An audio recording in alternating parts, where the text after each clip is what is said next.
Hola amigos de SK Vivero. Con este fondo bastante bello les damos la bienvenida a un nuevo video. Vamos a continuar desarrollando el tema de las orquídeas para el día de hoy y vamos a seguir con nuestros amigos del vivero de Shangri-La, viendo el tema para esta ocasión de cómo propagar y dividir adecuadamente nuestras orquídeas. Así que a estar atento a las recomendaciones que nos brindan nuestros amigos.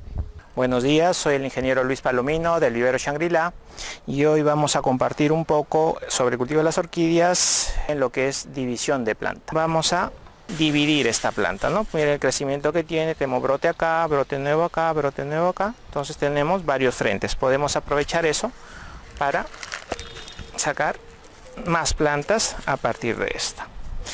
Un poco también hay que considerar más o menos a qué apunta cada uno a la hora de cultivar su orquídea, si quiere tener una planta de exhibición o si quiere hacer una multiplicación de plantas. Entonces extraemos la planta y vemos acá ya las raíces que están presentes. Vamos a retirar todo el sustrato antiguo con la finalidad de dejar limpia las raíces y que solo puedan estar en contacto ellas con el nuevo sustrato, ¿no? Acá vemos, esta planta tiene 24 pseudobulbos, ¿no? Entonces nos da la posibilidad de hacer una partición de esta planta.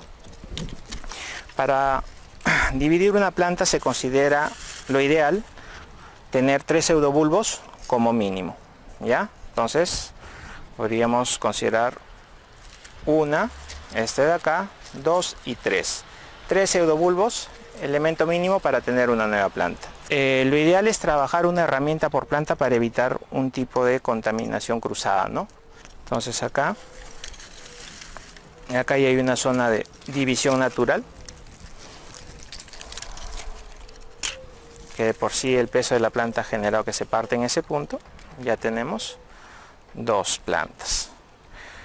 Voy a conservar una para futura planta de exhibición. Tiene 3 brotes que están ya con formación de espata. Y acá tenemos otra sección que vamos a realizar una nueva partición. El momento ideal para un trasplante es cuando tengamos desarrollo de brotes nuevos y pasada la floración. No hacerlo en plena floración ni pronto a la floración, ya que podemos perder las flores que vienen en el camino. A ver, acá tengo 1, 2, 3, 4, 5 pseudobulbos. Voy a hacer un corte en el rizoma, que es el tallo que une pseudobulbo con pseudobulbo. Tengo una nueva planta. Acá estoy quedándome con 2, 4, 8. Voy a hacer una partición de 3 y una de 5 para favorecer ese brote con espata que está teniendo la parte de adelante. Y tenemos otras plantas más. Entonces igual que hicimos la anterior ocasión, de cada porción vamos a seleccionar raíces buenas y raíces malas, ¿no? Entonces raíz mala la eliminamos. Entonces ya tenemos las plantas separadas, hemos recortado las raíces, damos un enjuague y vamos remojando en la solución de fungicida y hormona enraizante. Igual dejamos por un espacio de 15 minutos para que puedan trabajar ambos productos. Vamos a trabajar con estas dos. Las otras vamos a retirarlas, que se queden oreando. En este caso tenemos que se han realizado cortes y se han generado heridas expuestas de mucho mayor tamaño. Entonces, si dejamos que estas heridas permanezcan en esa condición, es una puerta de ingreso para enfermedades. En este caso lo que vamos a proceder a hacer es cicatrizar esas heridas. ¿Qué alternativas tenemos para cicatrizarlas? Una es el uso de pasta cicatrizante, que ayuda a un cicatrizado rápido.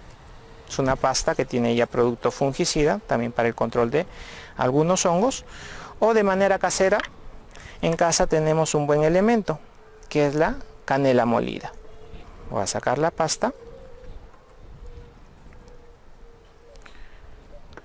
y voy a ir cubriendo la zona de corte, ¿no? He hecho un poco y acá también hemos hecho un corte este pseudobulbo. Ahí la adiciono. Dejo que vaya secando. Vamos a ubicar esta planta ya así bien cicatrizada la herida.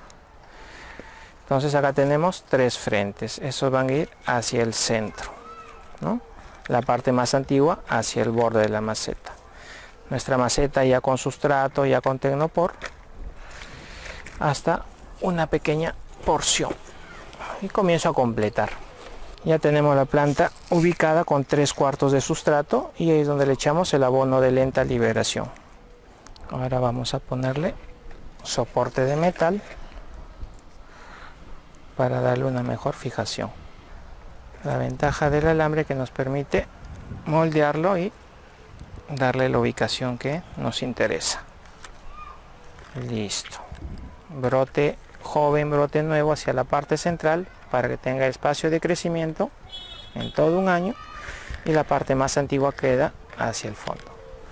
Entonces ahí ya tendríamos sembrada nuestra orquídea. Y ahora, para darle un mayor engreimiento y reforzar el tema de rápido desarrollo de raíces, vamos a hacerles una aplicación con un fertilizante alto en fósforo, o que son también los fertilizantes para floración, y lo voy a complementar con un bioestimulante para mejorar ese desarrollo radicular. Siempre hemos comentado que todo producto que vayamos a aplicar sobre la planta, sobre las hojas, siempre con su adherente acidificante para tener un mejor efecto del producto que vayamos a utilizar. Acá le voy a adicionar el fertilizante alto en fósforo, y ahora le echo el bioestimulante. Este es un producto orgánico, un extracto de algas, el cual nos va a aportar nutrientes, nos va a aportar vitaminas y algunos principios hormonales que favorecen el desarrollo de la raíz. Ahorita vamos a hacer la pulverización sobre las hojas de los productos antes mencionados: el agua con su acidificante adherente, el fertilizante alto en fósforo y el bioestimulante. Pulverizamos toda la superficie. Con el transcurso de los días vamos a ver que comienza la emisión de nuevas raíces. ¿Ya? Esta planta fue sembrada hace una semana y podemos ver acá ya la presencia de nuevas raíces que está desarrollando hacia el brote tierno, ¿no? Entonces esa es la respuesta que debemos buscar conseguir luego de haber hecho este proceso de trasplante. Bueno, ya saben que este proceso demanda de todas maneras su tiempo de atención, su tiempo de cuidado. Hagámoslo con calma. El sustrato, hay que trabajar con un tipo de sustrato, pero esta orquídea la podemos trabajar con diversidad de sustratos. Sea el sustrato que utilicemos, el procedimiento va a ser más o menos el mismo. ¿Ya? Ubicamos la planta, brotes tiernos hacia el centro, brote antiguo hacia el borde por el tipo de crecimiento que tiene. Hacemos aplicación de algún producto que favorezca ese desarrollo radicular, y luego de eso ubicarle en un sitio a media luz y controlar el riego. Y bueno, ahí nos tocaría esperar a que ya vengan los brotes nuevos, ya esté con sus brotes desarrollados para poder disfrutar de su siguiente floración, ¿no? Continuamos con la terapia y paciencia. Eso es lo que conseguimos a la hora de cultivar orquídeas. Que tengan mucha suerte y a continuar en este maravilloso mundo. Bueno amigos, esperamos que el presente video les haya sido muy útil para ustedes en cuanto a saber cómo propagar adecuadamente nuestra orquídea. Asimismo, les recordamos de que estamos en el mes dedicado al cultivo de las orquídeas. Nuestros 2 siguientes videos también serán dedicados a ello. Así que bueno, sin más que decirles, nos despedimos hasta la siguiente semana con un nuevo tema. Hasta la próxima.